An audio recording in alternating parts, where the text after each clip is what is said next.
The second week of Hallowtide is here. Hey, hello, how do you do, everyone? StarZ here. Hallowtide, that's what we're talking about today. Was this year's Hallowtide any good? Was there any downsides to Hallowtide? What was my thoughts on Hallowtide in general? Hallowtide, you get the point. I'm not going to correct myself. So, main question of the day, was this year's Hallowtide any good? Let's take a look at the entire thing, because, my opinion is mixed, because, the first week, the second week, I freaking love it so far. So, yeah. So let's talk about the big player in the room. With the first week of Hallowtide, we got Blood Red, and yes, I was one of the people who got rage baited. I've said this multiple times. I got freaking rage baited. But Blood Red, on release, was it any good? Yeah! Okay, on release, Blood Red wasn't all that it was hyped up to be.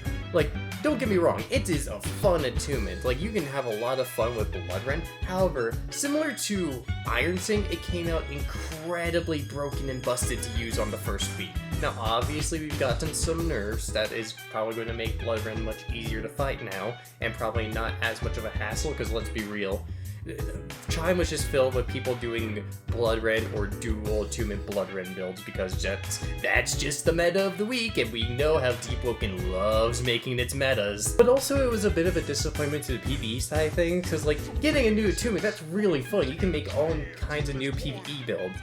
Don't get me wrong, it's still good for PvE, and when I meant viable, I didn't mean oh, you absolutely cannot use this attunement. You can definitely fight Atheron with this, but rather what I'm saying is, if you have the option between choosing ice, shadow, metal, etc., you're probably going to choose something that's not blood, because there's just better options for full-on PvE build, especially if you're trying to do Diluvian or Hell mode. So Blood Red on release, as much as it was massively hyped up and players were excited for it, it was a bit of a letdown just because it fell into the same trap Iron Sing did, where it was way too overpowered on release, and we're probably going to feel the ripple effects of that for a while. Of course, we also got all of the old stuff back on week 1, all of the previous Hallowtide items and stuff you could do, including the Gourd Skipper event, which, that's fair. I personally enjoyed the Gourd Skippers. I can just chill underneath the map and get joy anyways. It's fine. It's fine.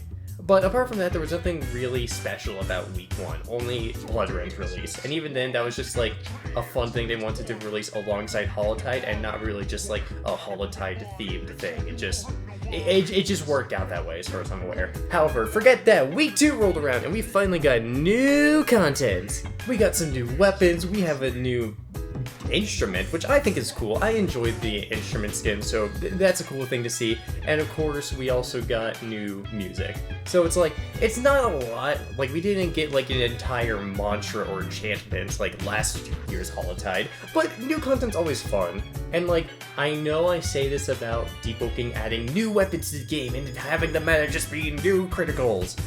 However, I don't really have that much of a problem with these new weapons, simply because they're Hallowtide weapons, they're event weapons. If it's an event weapon, I'm fine with them having unique criticals, because it gives them that extra bit of distinction away from the other weapons. The only problem I have with unique criticals is when every single weapon needs to have a unique critical, my guys, cool down a little bit. Either way, I think all of the new weapons are pretty cool. I haven't got a chance to test them out myself, but as far as I'm aware, there are some pretty cool weapons with some pretty neat designs, and probably broken. But hey, again, let's be real, we know how Deepwoken loves making its weekly metas. And again, even though we didn't get as unique stuff as last year's Hallowtide, a freaking whole new enchantment, I know the enchantment isn't even that good, but still, the fact we didn't get stuff as unique as last year's, just instrument, music, new weapon types, and a new attunement, but again, that just happened to work out to release alongside Hallowtide. That was just a fun thing they wanted to do, have a duo release.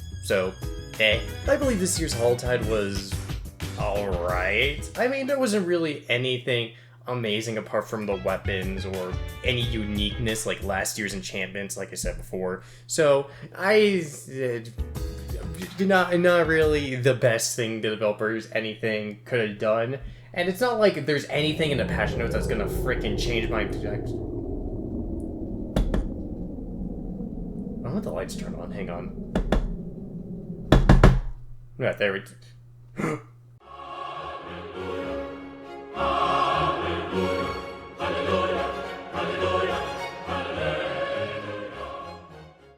Okay, forget what I said. This is the best update that Deepwoken has ever released. Thank God!